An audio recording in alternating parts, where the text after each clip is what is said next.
everybody. Happy Wednesday. Thank you so much for joining these live streams. I'm working on the Dune shot by shot, but I didn't want to delay this. It would have to be delayed significantly to wait on the live stream. So I wanted to do the live stream at the usual time, and afterwards, later today, the shot by shot for Dune will go up. But we have a lot of fun stuff to talk about. I want to thank everybody for making these live streams. I'm glad to see so many people are enjoying them, both members and people who are just joining in, just listening in. That's totally cool as well. Although if you become a member during a live stream, I'd like to give you a shout out. Let's see here. Chesco. Oh, hey, I know your avatar. I see it all the time on Twitter. Nick229, thanks for joining. Let me make sure I just give everybody a shout out here. I believe that's everyone who's joined. Oh, we just had somebody else join. Hey, Alex and Naum, thanks for joining. It's so nice to have everybody here. So we have some really great stories to go over, really interesting stories, and like a totally new perspective on the Oscars diversity situation. I can't believe how this blew my mind right away. But I do want to give you a little bit of some updates. The Mandalorian tea that I discussed with you yesterday, I'm getting very close to being able to discuss it. I'm not quite sure how I'm going to break the news. I have to be careful about it. But I have another source, which hey, Andrew Mason. As I told you, 2 sources now have confirmed it, and I'm looking to find out what the current situation is before I speak on it. I just want to know what's going on now, because the things that I know happened went down while they were filming. So things could, conceivably have been patched up since then. So it's really, really interesting. But I have the reason it happened. I'm very, very pleased with the way it's gone. Hey, Sage of the Ghost Fire, thanks for joining. Oh, I also want to tell you, there's no scandal involved with anybody. Nobody did anything wrong. It's a little bit closer to the situation with Ruby Rose on Batwoman, in that, just nobody was happy. Well, eventually nobody was happy. So that's kind of more the situation that, we're dealing with. It's not, nobody had a scandal. It's not anything like that. All right. So I'm very hopeful that I'll soon be able to give you the details. But, it's a little difficult to confirm what's going on right now. It definitely happened. The only thing, I'm 100% sure that it happened. My only thing now is confirming what's going on right now, and understandably, Star Wars is being very, very careful. Very, very careful. You guys, by the way, you guys are like very close. Like you pretty much are guessing it too. It's a crazy problem. It's weird that it happened. In fact, I can't believe that it was allowed to happen. But anyway. I just need to confirm what's going on right now before I talk about it. But I might fold it into a video about the Daisy Ridley interview yesterday, where Daisy Ridley was like, nobody knew the parentage of Rey throughout the entire trilogy. And you're like, what? By the way, I don't know if anyone's necessarily going to die. You could always, I told you as I tweeted, they're focusing on other characters. So you could have a situation where there could be a change halfway through the season, or they could spread out what they shot at the beginning of the filming and then, make it last throughout the season. But, they go on side adventures for a reason. And then things could always be patched up for season 3, which is why, I have to find out what's going on. I have to find out if there's a chance that everything will be fixed. I heard it's unlikely it could be fixed, but I'm hearing, I think that there's a chance that it could be fixed. So that's kind of what we're dealing with. I think Disney just, it's a crazy situation. All right. So most of you have guessed it very well. So I just have to be I got to cross all my I's. Cross all my T's and dot my I's. Because, when you go out there with something so crazy, it's pretty interesting. All right, I'm just waiting on this last piece of information. It's killing me. I might wait till the trailer comes out and fold it into that, because I want to tell you something. I want to explain also something else to you. The Wonder Woman 1984 thing. I told you before anybody else that it was going to move. You know, some people say, oh, well, you know, I guess, you know, I didn't speculate it was going to move or say it probably would move. I told you that Warner Brothers was going to move it. Just like I told you Disney was considering putting their movies on streaming. Hey, Sage the Ghost Fire, I didn't get to give you a shout out. And Andrew Mason as well. Thank you for joining. But the thing is that the trades have editors, they have relationship with the studio, so they can't say everything as soon as they might hear it. Some people say, well, Grace is an independent. She doesn't have a big, newspaper behind her or a website. So, how could she have sources? Well, that actually makes me more able to have sources because I don't have to get anybody to approve my telling you something. I can tell you. And I'm very fortunate to have the sources that I have that are cool with that. What's a newspaper, Angel Arc? That's pretty funny. So that is kind of like it makes me more of a maverick in the situation, just so you understand like what the difference is. Because I've seen a couple of people be like, oh, well, she doesn't work for a major publication. Well, if I did, I wouldn't be able to give you the tea that I do. All right. And, everything that I said, it's weird. Every single thing that I said in Movie Math on Monday, because it was the holiday weekend, was totally confirmed, verbatim, in the Deadline article. So I'm very happy and very proud to continue to be able to give you stuff first and good analysis that is, a combination of my sources and knowing the industry and how it works in business. So very, very happy about that. All right, so let's get to today's 3 stories. And I think that some of you might not know how to feel about the Oscar situation, but I think once we're done with our conversation, you're going to totally, I think, see maybe where this is a good idea. All right, so story number 1. Boop. Everybody likes the boops, so we're keeping the boops. All right, so the boop. So the Oscars, late last night, delivered quite the bombshell. They said, we have new diversity and inclusion rules, and they're a doozy. They're a doozy. So just for those of you who don't know, I'll give you a link to the article if you haven't read it. I can't go through the whole thing because it's so freaking long. Hey, Aaron Hoosier, with a lot of extra stuff after your name. So there's the link to the, I just put it in there, you can see it, to the Academy diversity and inclusion rules. And, they're counting, it's not just racial and ethnicity and LGBTQ, but it's also women and people with disabilities. So they have a lot of stuff covered here. I think the main ones, like there's a lot of behind the scenes stuff, but if you want to qualify for Best Picture, and only for Best Picture, you have to meet one of the following criteria. A lead or a significant supporting actor. At least one, hey Argos, at least one lead actor, one lead character or significant supporting role must be from an underrepresented racial or ethnic group. A woman or LGBTQ or a disability won't cut it. It's got to be racial representation. Although there's a wide span of it, Asian, Hispanic, Black, Indigenous, Native American, Middle Eastern, Hawaiian or Pacific Islander, or other underrepresented race or ethnicity. So, no matter what region of the world your movie takes place, odds are there was somebody in the vicinity that fits that description. Or if you can't fit that, hey, Brandon Hemmel, if you can't fit that, you can do with your general ensemble cast, 30% of all actors in secondary and more minor roles are from at least 2 of the following underrepresented groups. And that's where you have women, racial or ethnic group, LGBTQ, or people with physical disabilities. I do feel like maybe they should have put age in here too. Ageism. Hollywood has a lot of ageism. But, I guess it's, there's a lot to cover here. And then the third thing is the main storyline or subject matter, if it focuses and is focused on an underrepresented group, well, then that fits the criteria as well. Then they have some other stuff about who can work on the movie behind the scenes, internships and opportunities at the company, the studio, the distributor. It's, it's a lot. And then also they said they were going to spring surprise inspections on the companies. And I'm like, I don't know about this, Oscars.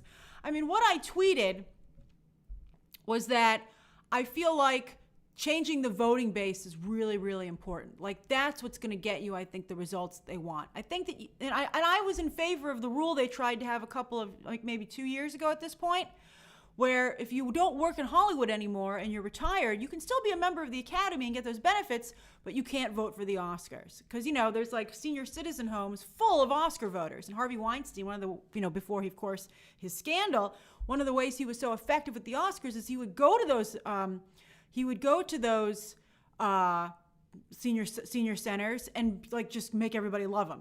So that's the problem there. And I would say those people can't vote, right?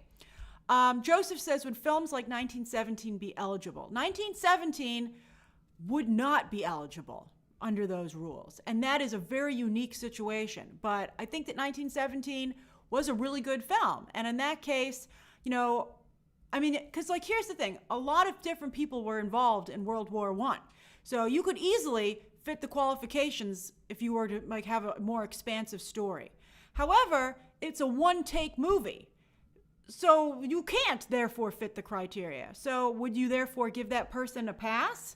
I think 1917 is the most damning evidence against these rules, because 1917 wouldn't qualify. But Geeky Gator, diversity behind the scenes doesn't matter. It has to fit one of the 3 criteria I just mentioned. So it wouldn't work.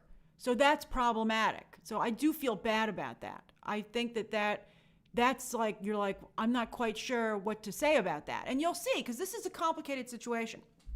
Now, again, as I said, I feel like the Parasite would work. It would have qualified because Parasite focuses on a story about Asians, and that's an underrepresented group in Hollywood.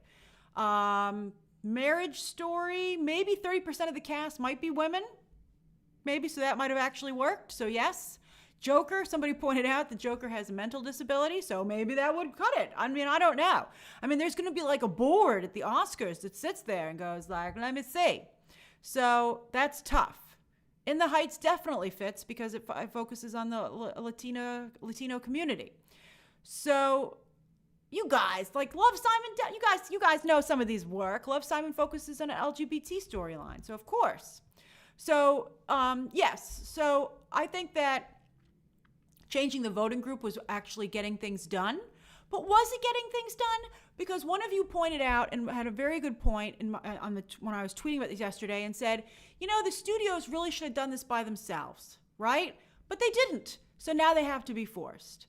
Mank, the new upcoming movie from David Fincher about Mankiewicz, Citizen Kane, actually that would probably not qualify. But here's the thing. I've been seeing a couple of movies lately where I'm like, I'm kind of tired of these stories not including like people like me. As a woman, I also feel this, obviously not to the extent that some other people do, but I think it's difficult. Like, for instance, when I saw Ford v. Ferrari, I love that movie.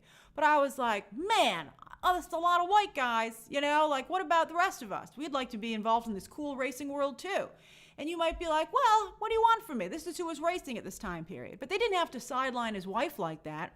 And then also Greyhound, the Tom Hanks movie that just came out, and we're going to talk about Rob Morgan in a moment. I felt really bad watching Greyhound, and I was like, oh man, Rob Morgan is basically playing the waiter on the ship. And, of course there were, black soldiers at that time period who were waiters, but we could have, done their storyline a little bit better, I think he could have had a better storyline. I felt it was really, really bad the way he was sidelined. And then also, as for The Irishman, I got to admit, I kind of thought it was ridiculous that you have Anna Paquin playing his daughter, and Anna Paquin has like one line. And he's like, boy, I sure feel bad my daughter stopped talking to me. And you're like, why do you feel bad? You never talked to her this entire movie. I don't feel like she's missing from your life because she was never a part of it as far as I can tell. Now, Lord of the Rings wouldn't have qualified, but I don't know. Lord of the Rings is a fantasy movie. Why can't it have a more diverse cast? Also, Lord of the Rings might have qualified. That's right, it didn't have very many women. Like, we need more women elves in here. But it's complicated. Like, I think that nobody wants to see anybody forced to do this. But, like, where's the representation? It's taking too long. You're still watching movies where you're like, man, I think some other people had interesting stories and were a part of this. So can't we include them a little bit? And so I think that's like, it's a difficult situation. Like, you want people to move forward, but they're not. So let me tell you this new story, and then you might be like, I think you'll maybe have the epiphany that I did. All right. So that's the first story of the day. So I think this is supposed to, by the way, supposed to take effect starting for movies that release in 2024 for the 2025 Oscars. At the end of the day, this is a business. What's going to happen to the ratings for the Oscars and what's going to happen to the gross for these movies? I think that this is going to hurt the validity of the Oscars because people feel that these movies aren't the legit winners under these rules. And I think that's unfortunate. I don't want to see anybody discredited, and especially, you're trying to get representation and that people aren't going to feel their movies are legit. So I think that's pretty complicated and complex. And how's anybody going to talk about this? It's like a powder keg. I think it's almost impossible to discuss this. And also, the other thing, I was talking to a friend of mine, and they said, so when you apply for a job behind the scenes, are you going to have to say what your sexuality is to try and get work? I mean, that's not really anybody's business, quite frankly.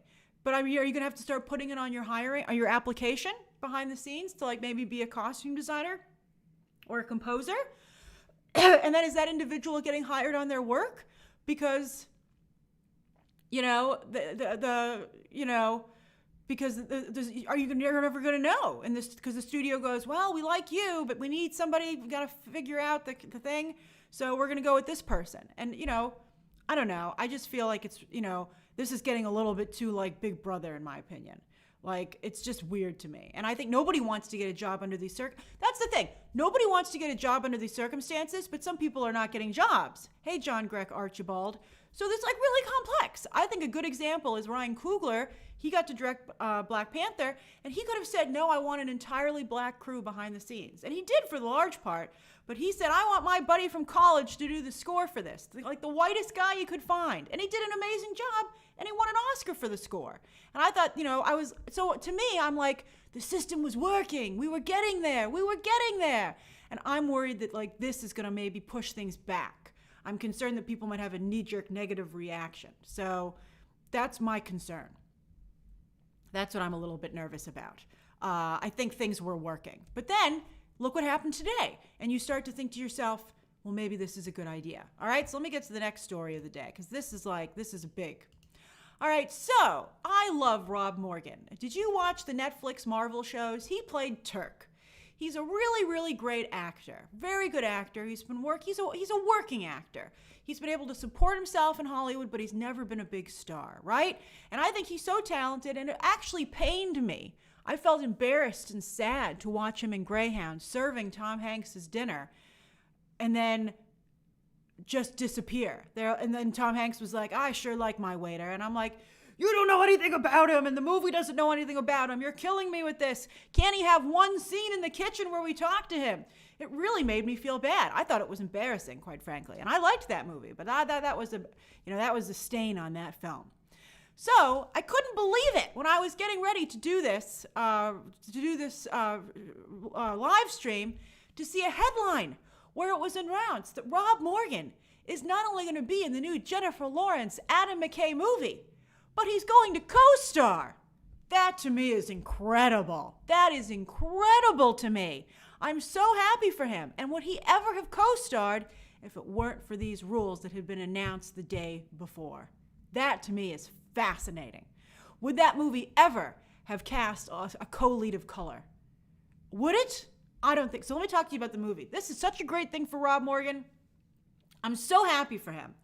So Rob Morgan knows Adam McKay because he's co-starring as Magic Johnson's father in an HBO Lakers series that Adam McKay is doing. So Adam McKay was like, I like this guy. He's talented. I'm going to keep him, it's again, when you're on set, make friends. Hollywood's a town of who you know, which is why, by the way, internships are very important. But I don't want to see other people getting shut out. I want to see everybody being able to apply for internships and everybody getting to intern. I don't think an internship should focus on just a specific group of people. I think a good internship program should have somebody from every single group. If you're going to check boxes, I think we should check all the boxes. And so I get worried about people getting left out. I don't think that's cool either. I'd be like, I need a pretty good size intern group, and I need everybody from every group. That's what we want to do. I feel very strongly about that. An eye for an eye makes the whole world blind. But anyway, so Jennifer Lawrence and Adam McKay are making a movie called Don't Look Up, right? and it's about 2-level astronomers who have to go on a publicity tour to warn the world that an asteroid, hey Caleb Davies, an asteroid is hurtling towards Earth. So Jennifer Lawrence was cast like a month or so ago as one of the astronomers. But I can't believe, I hope Rob Morgan is either the other astronomer or he's like someone running the PR tour. But they said co-star. The headline, I couldn't get another site to corroborate what the role is, but the headline says co-star. So if it's Jennifer Lawrence and Rob Morgan, I mean, I'm just so happy for Rob Morgan. I can't even tell you. So that's like a really big deal. That's a huge deal. And I'm very excited about it. And, you know, I think that the odds of them casting a person of color as the other astronomer, probably pretty low, to be honest with you. I mean, I don't know. But I think you can't ignore the fact that this happened the morning after this rule. So I think it's very exciting. And, you know, I saw some people tweeting me and talking about the fact that, you know, they work in the industry and they have not been able to get roles because of their orientation or the color of their skin, and life-changing roles that could have, you know, made their whole life different. And those people, for some of them, they'll never get that opportunity again. It could, and, you know, luckily for Rob Morgan, it wasn't too late. Hey, Aaron G. But I mean, like, this is pretty important. So, yeah, I mean, a lot of you are like, Jennifer Lawrence is back. Yeah, I think Jennifer Lawrence, you know, she took a break. She got married, which was very important to her, which I think is, you know, everyone's personal life. That, you know, everybody has a personal life. So she focused really hard on getting married. She did it. Now she wants to come back. I think she's taken a good enough break, and I think she has some exciting projects coming up. And, you know, so let's see what happens. But yeah, I'm really, really excited for Rob Morgan, and I just think that if this is the kind of change there is, I think it's really great. And I hope that a movie like this, like The Martian, which was another space movie starring Matt Damon, that had a really great diverse cast. I was very happy with that cast that Ridley Scott put together. And that's just what you want to see more of. I think you want to see more. I think you want to see a balance. I think if you're making any movie that's a modern film, I think you kind of want to try and represent. I think, you know, the more I think about it, the more I'm like, you know what? I think these rules are okay. But I feel at the same time, you guys are getting pretty political in your comments here. I think that maybe there should be exceptions for historical pieces, because I don't see a way that 1917 could get around these rules. So I don't know. Like if 1917 can only be nominated for Best Director, right?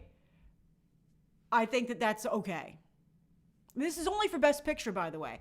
Any film that doesn't meet this criteria is still eligible for all the other categories. So that's what I think. What do you guys think? You've become embroiled in a political conversation.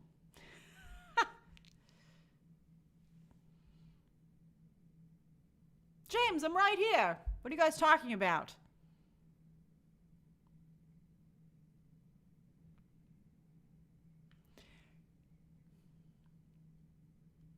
You guys, I know that Lauren is like very aggressive, but you know, I have to say Lauren is clearly a conservative. She's the lone person in this group, but you know what? I think she's stuck with it. She wants to be a part of the conversation. So, Lauren, if you could maybe try not to fight with people too much, just say your piece and move on. But you guys, you know, I've spoken to Lauren, you know, I've tweeted with her. You know, Lauren's pretty entrenched, and I think that, you know, I don't want that to overtake the stream. All right, so let's go to the third story of the day. But yeah, you know, politics have become so divisive. I would really, really love to see a change in the White House so that we move away from this. Remember when we used to be able to have conversations about stuff? It was good times. It's good times. All right, let's go to the next one. All right. Boop. All right, third story of the day. As I told you, Warner Brothers was thinking of moving Wonder Woman. I told you it was a 90% chance they were going to do it. I tweeted this late last week. I covered it on Movie Math on Monday, and then today, Wednesday, Deadline officially confirmed it. So Wonder Woman's going to move. I think this is all Warner Brothers' plan to kind of move stuff around. I think they intentionally told Deadline they could give it the go ahead to kind of like make it not so painful when it actually happens. And I think Wonder Woman will be moved probably by the end of the week. Lloyd, I don't know a date just yet. I think Warner Brothers doesn't know the date. The question is they going to try and keep Dune where it is and maybe try and open both movies towards the end of the year? I'd move Dune. As you know, as I'm going to talk about in my shot by shot, and as I talked a little bit about in my reaction, I don't think Dune is a holiday movie. I don't see it. And I think Wonder Woman, that's what we're going to talk about right now. I think Wonder Woman has been moved too many times. I think Wonder Woman's in a bad spot. I think Wonder Woman probably should go, quite frankly, to HBO Max at this point. I feel horrible saying it because it's a great movie. It looks so cool. We really want to see it on the big screen. But this has just taken too long, to be honest with you. How do you guys feel? Do you want to keep waiting for Wonder Woman to see it on the big screen, or do you want it on HBO Max? So say theaters or HBO Max so that I can see what I'm looking at here. Okay, HBO Max, PVOD. Oh, yeah, no, if they put it somewhere, it's going to go on HBO Max because they're going to want to do what Disney did, and they really need to up their subscribers on there. I'm seeing a surprising number of HBO Max, but also some theaters still. I just think, I think it's like, unfortunately for Warner Brothers, it looks like 50-50 to me. So Warner Brothers is like, God damn it. Maybe, and they can't do a mixed release because Bill and Ted, as I talked about on Movie Math, has proven that if there's a mix, if there's a choice, everyone's just going to stream it. You really would wait Wonder Woman for Christmas. I guess they can try it one more time. I wouldn't move it again after that. If it can't make Christmas, you know what you're getting Christmas morning? Wonder Woman on HBO Max. That's what I would say. Maybe they can try it one more time. Maybe they can try for around the holidays. But I just think it's going to be really, really difficult. Sorry, my air conditioning's about to go on. I apologize. Is it louder today, by the way? Is the sound louder? People have been saying the sound's too soft on these, and so I really tried to fix it.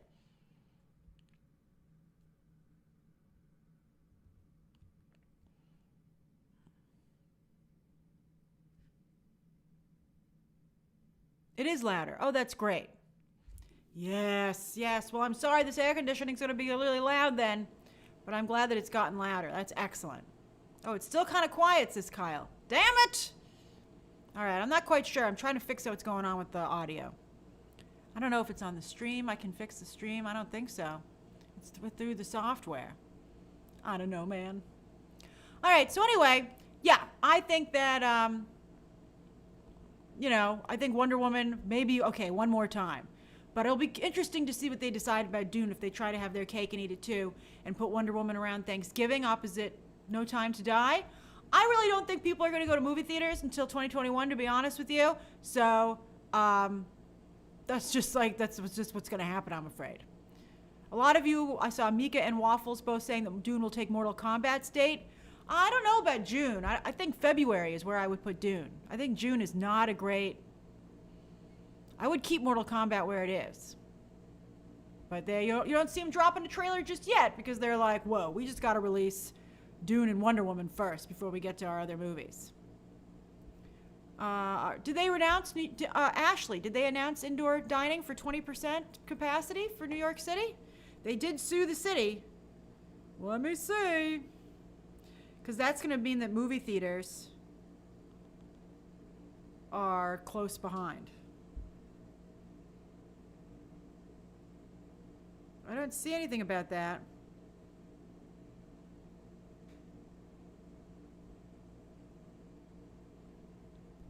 I don't see anything about that. Oh, so it does? It's 25%? I think movie theaters in New York City and Los Angeles will probably... Oh, CNN has the story. Does it? Let me see. Maybe it was on the news. I don't quite see it right now. But anyway, that's very interesting. I do think that movie theaters in New York and Los Angeles open at the end of the month. But I don't think that people will go, to be honest with you. I honestly don't go. When do you guys feel like you're going to go back to the movies? And some of you might be going now. If movie theaters in New York open, I'm going to have to put on my goggles and my face mask and go see some movies. 2021, vaccine. Renee, 2 years. You're hardcore. I stan you. Let's see here. Zachary says, I'm back. Went for Tenet next year. I'm seeing a lot of next year. Vaccines. Not good news with that vaccine today. Dosey TV is also in New York City. Said I'd go, but I'd take precautions. Yeah, I would not eat any food. I would keep my mask on the whole time. You all get to see what it's like to be a movie reviewer and have to watch a movie without any snacks. It sucks. Let's see here. November or December for the Platinum Diva. Wonder Woman's like, I like that news.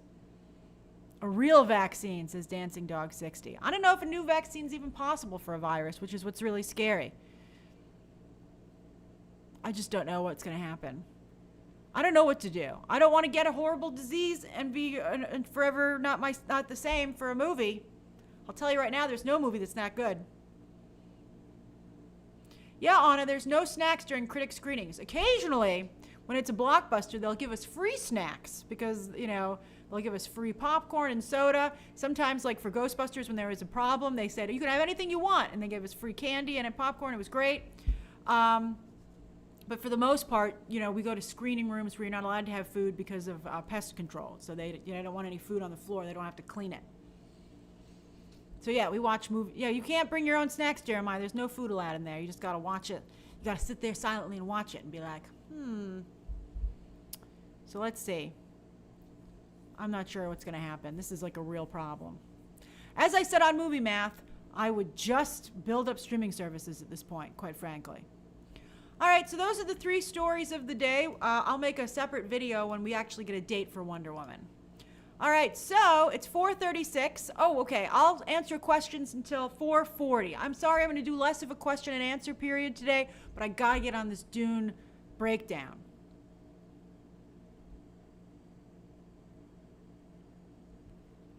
Youngie says, where did you find the BTT theme music? I get asked that all the time. When I was at Next New Networks, when I just first started, they found that music for me. And I have no idea where it came from. It's like a random sound library that they had over there. And I really like it, and I'm too superstitious to ever change it. So that's the honest answer. John Wick, great name. I was wondering everybody was talking about John Wick. And you have a pencil as your emoji there. That's hilarious. I haven't heard anything about WandaVision or Falcon and Winter Soldier. The rumor is that they're about to start filming again. So hopefully we'll get some news on that soon. Erwin says, did the Mortal Kombat movie script leak? I heard it would be very different from the original story. From what I've heard, it is different. That doesn't necessarily mean bad, but I've heard they've taken some liberties. Alex, Black Widow is supposed to now come out November 6th. That seems a little bit ambitious to me, quite frankly. Ian says, do you think Black Widow will go to Disney Plus? I think there's a chance. Lucas says, well, there'll be a live stream tomorrow. It will be my birthday. Lucas, happy birthday in advance. I thought you were asking about there'd be a live stream today. I was like, we're on the live stream. Yes, there will be a live stream tomorrow. Live streams are currently, except Monday was a holiday, but they're usually Monday, Tuesday, Wednesday, Thursday. Megan says, how do scripts leak? Scripts leak when somebody leaks them and gives them to someone else. They're usually supposed to have the name of the person printed on the top of it, but sometimes they don't. So if you really should watermark the crap out of a script, because otherwise it's going to leak. Good days, I have seen how crowded Disney World is and Universal Studios, and I find it shocking. Shocking.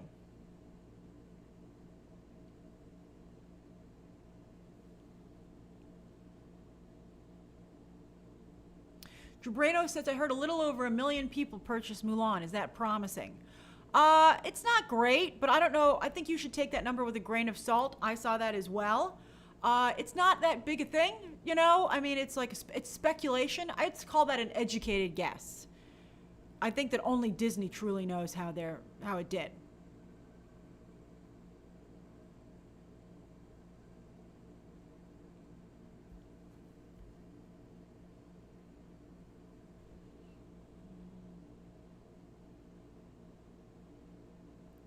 Priya says, have you gone out to eat or cooking in takeout? I have not gone out to eat, and I haven't gotten takeout. I only get groceries delivered, and I've been making all my own food. I'm becoming quite the chef.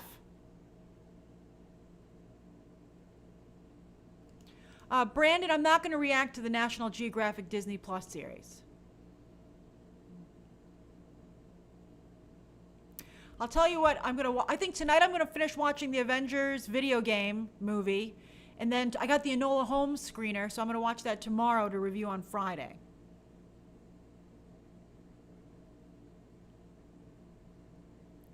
Zachary Smith says, any chance the bad season 2 reviews for The Boys could affect the confirmed season 3? No, I don't think so. It might change the release strategy. Let's see how many people watch the new episode on Friday. And it's just one episode. I saw some poor people on the review section who were like, so I got to wait a week for 3 more episodes? And I was like, you poor, poor man, because it was a guy. You are only getting 1 episode on Friday. So we'll see what happens. I bet you they don't do this again. But, let's see. Good luck for film school, pyromantic idiot. I'm very happy for you. Who just said something about the Avengers cutscenes? AJ says they're awful. That's funny. Oh, J-Pep said, you're at Epcot and it's empty. That's wonderful. I think if you're going to go to the theme parks, you should go during the week, please, just to be careful. Okay, I'll do it's 4:40. You're right, Lauren. See, Lauren can be nice. I'm going to ask, I'll answer 2 more questions. Felipe says, are you allowed to take notes during a screening? Yes, you are. I never do because it's too distracting. I'll sometimes make a mental note, but I think it really takes you out of the movie. Sometimes while I've been watching movies at home during the pandemic, I have taken out my phone and written down some notes, but I don't like doing that either, to be honest with you, because it just takes you out of it. Sufjan says, what do you think of the Gina Carano situation? As if the Mandalorian doesn't have enough problems. Rosario Dawson has a problem. Gina Carano has a problem. There's the stuff I know about that's going to be really bad. It's just, although I told you the stuff that I heard about is not like that kind of a situation. So, I mean, I don't know. Maybe Star Wars is cursed. Maybe Star Wars is cursed. I don't know. I haven't seen Tenet, Braden. All right, everybody. Thank you. Cesar Coronado, I'm sorry you just missed the stream. Rashad, Gina Carano apparently liked a tweet that was saying making fun of people who identify what pronouns they use.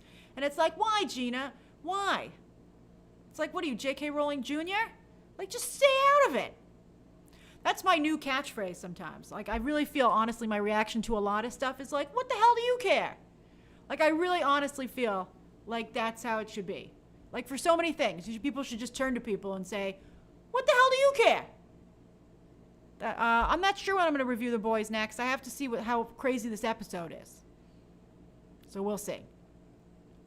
All right, everybody. I hope that you have a wonderful rest of your day. The Dunes shot by shot will be going up later, today. It'll go up today. All right. Have a great afternoon. Bye, everybody.